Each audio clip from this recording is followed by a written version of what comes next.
Voy a preguntarte lo mismo que hicimos a Podemos, pero en este caso tú eres la versión pues opuesta, y es de si os considera un partido pues de extrema derecha. ¿Crees que es así realmente? ¿Es vuestro enfoque? Lo que te tengo que decir es que somos un partido de extrema necesidad, porque las necesidades de los españoles son extremas realmente. Nosotros, ya te he dicho, venimos a defender cosas de sentido común: seguridad, libertad, empleo, vivienda. Eso ni es de extrema derecha, ni es de extrema izquierda, ni es nada. Eso es de sentido común. Y al igual que hemos hablado antes de la Unión Europea, al final yo creo que el sistema de izquierda-derecha ya está superado. Ya no tiene sentido. Es decir, yo creo que lo que tenemos que hablar es ya de partidos globalistas y de partidos patriotas. Porque al final nosotros lo que defendemos es lo que los españoles necesitan. Nosotros defendemos los problemas reales y no defendemos agendas extranjeras elegidas en un despacho de burócratas y de élites en las que nos dicen cómo tenemos que comer, cómo tenemos que vivir, cómo tenemos que relacionarnos. Y esto me refiero a la famosa Agenda 2030 que todos los partidos de España abrazan, todos, no hay ni uno solo que no, excepto Vox. Entonces ahí está claro que no es que Vox esté solo, sino que solo queda Vox contra los globalistas y contra aquellos que nos quieren imponer agendas extranjeras. Ahora que hablas de la Agenda 2030, también es un tema que ha defendido Vox muy a capa y espada, como tú has dicho, de sois los que más os distinguís de este aspecto, y me gustaría saber, en plan, qué es para los oyentes que igual no saben qué es, porque realmente en la política se habla mucho, pero la gente normal no tiene por qué saberlo.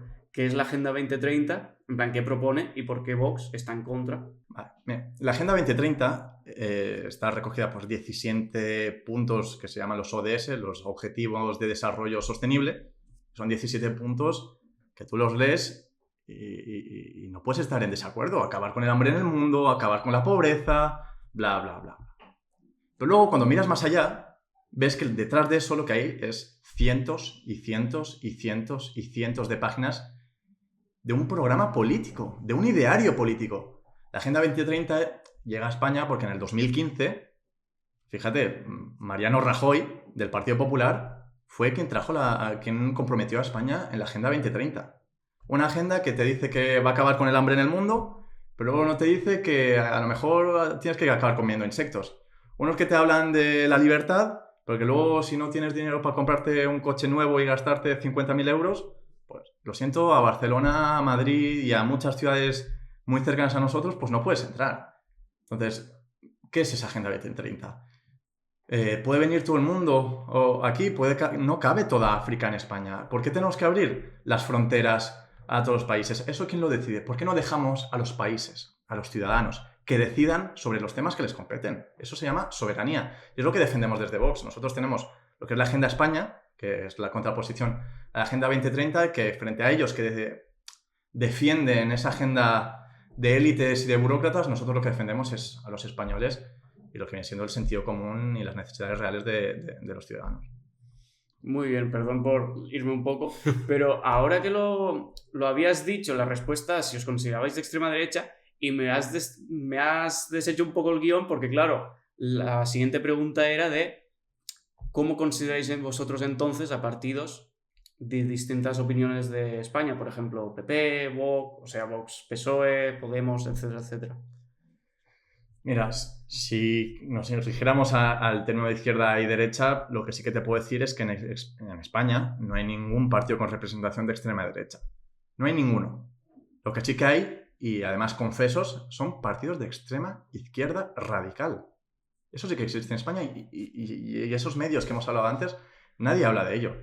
Claro, tenemos al PP, que pues unos días te dice que hay que acabar con este gobierno criminal, pero al día siguiente te pacta el Consejo General del Poder Judicial, te pacta Radio Televisión Española, te llegan a Europa y tienen a la misma presidenta de comisión, o sea, a von der Leyen, y votan lo mismo el 90% de las veces. Tienes a Podemos, que bueno, cada día está un poco más desubicado, que si sus peleas con Sumar, que si con Más País, bueno, que también están ahí. Y luego tenemos a los separatistas, que ya te da tanto que si por nosotros fuera estarían todos ilegalizados, y además muchos de ellos, sobre todo del País Vasco como Bildu, tienen a terroristas, lo repito, terroristas condenados por delitos de sangre en sus listas electorales. Obviamente nosotros con eso no podemos estar más lejos y no podemos oponernos más todavía porque nosotros no concebimos este tipo de representación de partidos con terroristas y separatistas y que vayan en contra de la Constitución. Esto, perdón por pinchar un poco, pero esto me recuerda lo que decías antes de que a Podemos, a Vox, se le pinchaba mucho por decir, vosotros no tendríais que estar aquí, pero cuando Vox estaba ganando en Andalucía era porque la gente lo había querido. Y este relato con los independentistas es como negar a la gente lo que está votando realmente. En plan, ¿por qué viene esta opinión real? Si al final es lo que la gente quiere. Lo que hay que entender es que cuando hay un juego, cuando está la política, todos tenemos que seguir las mismas reglas. Nosotros, Vox, somos una fuerza constitucionalista que, bueno, respetamos la Constitución, no es que seamos constitucionalistas en sí, es que todos deberíamos de respetar la Constitución. La Constitución no es nuestro programa político, pero nos tenemos que regir por ella. Y entendemos que una fuerza con representación en España tiene que regirse por las leyes vigentes. Un partido que confesamente va en contra de las instituciones, en contra de nuestros cuerpos y fuerzas de seguridad del Estado, en contra de la monarquía, en contra de la unidad de España, en definitiva, en contra de la Constitución, no es un partido legal porque va en contra de la ley. Creo que es muy, muy sencillo de entender. Nosotros lo defendemos y no es algo que nos inventemos nosotros. Simplemente fíjate en el resto de Europa como hay países que a los nacionalismos de este tipo pues no se les permite participar de la vida política. ¿Qué opinas de la monarquía? Lo has mencionado y ahora me ha hecho como el ding dong. ¿Y qué opinas de la monarquía? ¿Crees que es algo necesario? Nosotros entendemos la monarquía pues como que el rey es el jefe del Estado, cabeza de los ejércitos y una parte muy importante de España y al final de nuestra ley, de nuestra Constitución y a la que nosotros, pues además como cargos públicos, le juramos lealtad. Que además esos políticos separatistas cuando juran su cargo también tienen que jurar lealtad al rey, pero luego se inventan sus mecanismos por imperativo legal, promet. Y al final, pues claro que es necesario, totalmente.